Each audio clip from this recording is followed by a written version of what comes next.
저는 40대 후반의 남자고 수도권에 살고 아내와 아들, 딸 하나씩 있어요. 제가 근무하는 회사는 덕주로 토요일 휴무제를 실시해요. 그래서 쉬는 토요일에 낚시를 하는 게 제 유일한 낙이죠. 금요일 출근할 때는 차 안에 낚시에 필요한 옷과 장비를 준비하여 출근을 하고는 밤새워 바다로 갑니다. 낚시를 좋아하는 친구들과 동행할 때도 있고 여의치 않을 경우에는 혼자서 가기도 하고요.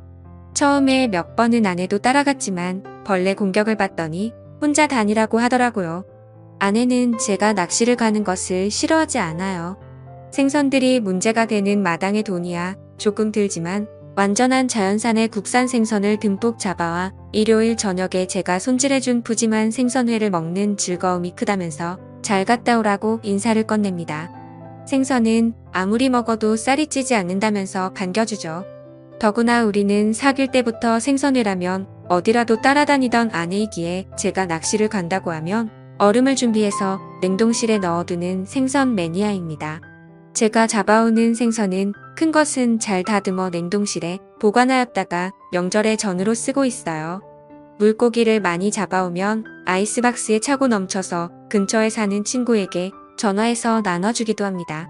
또 남해 바다만 가는 것이 아니라 서해 바다도 가끔 가기 때문에 저희 집 냉동실에는 마치 마트 수산 코너처럼 다양한 생선이 들어있어요. 그런데 낚시를 당일치기로 가지 않는 이유는 술을 마실 수가 없기 때문이죠.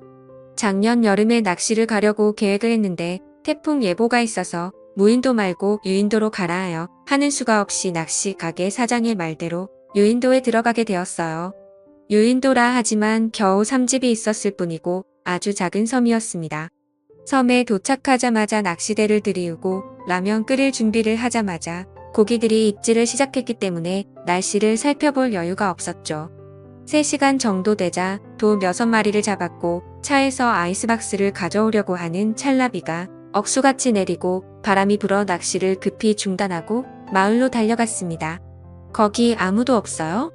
하고 고함을 쳤으나 대답이 없었고 다음 집에 들어가 황급히 문을 두드리며 고함을 지르자 환갑 정도 되어 보이는 여자분이 문을 열자 낚시 온 사람인데 갑자기 비가 와서 그러는데 민박을 하고 싶은데 방이 없나요? 하고 말하자 그분은 우리 집이 민박을 하기는 하는데 마침 아들 내외와 손자들이 와서 댁한테는 내줄 방이 없어요. 하시기에 그럼 다른 집에 민박하는 집 없습니까?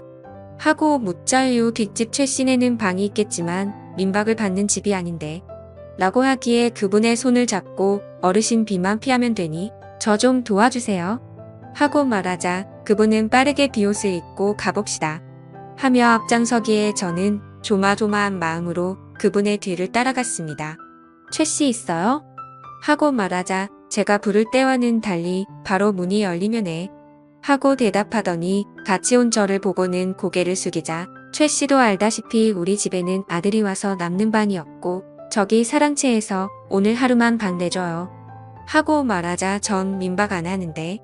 하고 말을 흐리기에 아주머니 비가 너무 많이 오니 실례지만 좀 부탁합니다. 하고 있더니 집에 먹을 것도 없는데. 하고 말을 흐리기에 아이스박스에 든 돔을 보여주며 이거 같이 먹어요. 하고 말하자 저를 데리고 온 분이 얼척이네. 우리 섬은 물반고기 반이라니까. 하고 말하길래 2마리 가져가셔서 아드님과 같이 드세요. 하며 2마리를 손에 들려주자 최 씨 이런 날씨에 이 양반방 한 칸 내줘야 인정머리 있는 거야. 하고는 빗속으로 달려갔습니다. 그 여자는 외부인을 내 집에 들여본 적이 없는데 하며 발을 동동 구르더니 하는 수가 없네요. 누추하지만 저 방에 들어가세요. 식사 차려드릴게요. 하기에 고맙습니다.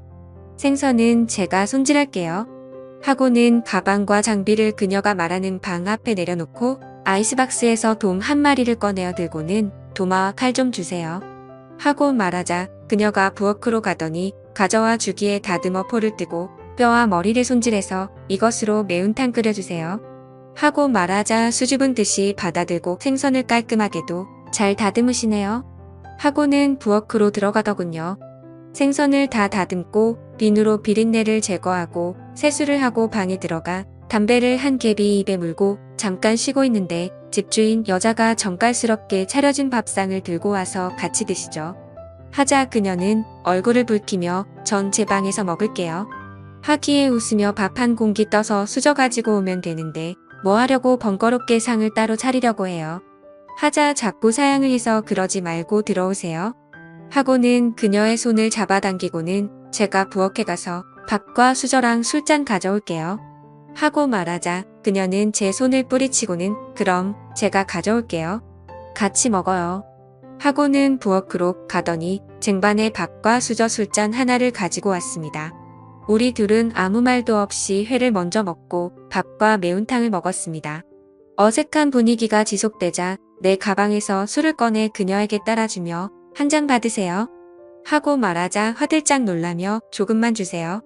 하였으나 잔을 가득 채워주자 저에게도 그녀가 빈잔을 채워주었습니다. 전 단숨에 잔을 비우고 다시 잔을 채우자 그녀는 조금씩 마시며 써서 못 먹겠다는 표정을 지었습니다. 처음 와보는 낯선 섬에서 낯선 안악과 같이 마주 앉아 폭우가 쏟아지는 밖을 보며 술을 마시니 색다른 분위기에 술이 술술 잘 넘어가더군요. 그녀도 처음에는 홀짝홀짝 마시더니 잔이 거듭되자 제법 잘 받아 마셨습니다.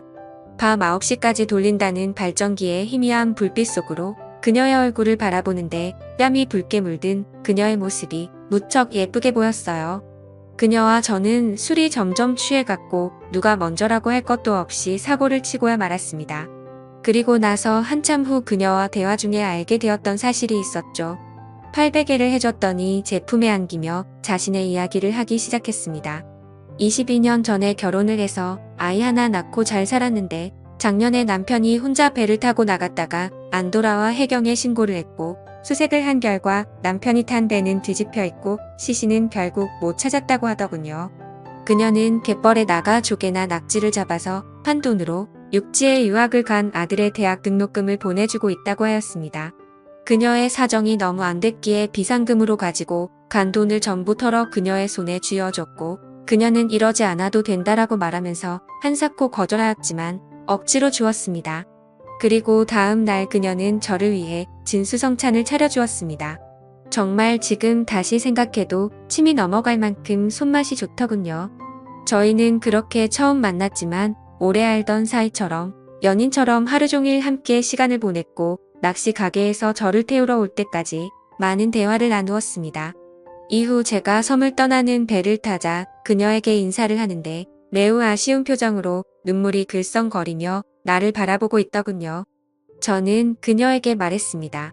이제 자주 올 테니 그렇게 아쉬워하지 않아도 된다고요. 그리고 그날 이후로 저는 그 섬으로 매달 2번의 낚시를 갔고 그녀는 저를 아주 신나게 반겨주었어요. 그녀 말고 그 섬에서 살고 있던 두 집의 사람들도 이제는 제가 그녀의 집에서 머무는 것이 당연하다고 생각하고 있는 듯 했습니다. 저는 그 섬에 갈 때마다 소소한 선물을 사서 두 집에 드리고 옵니다.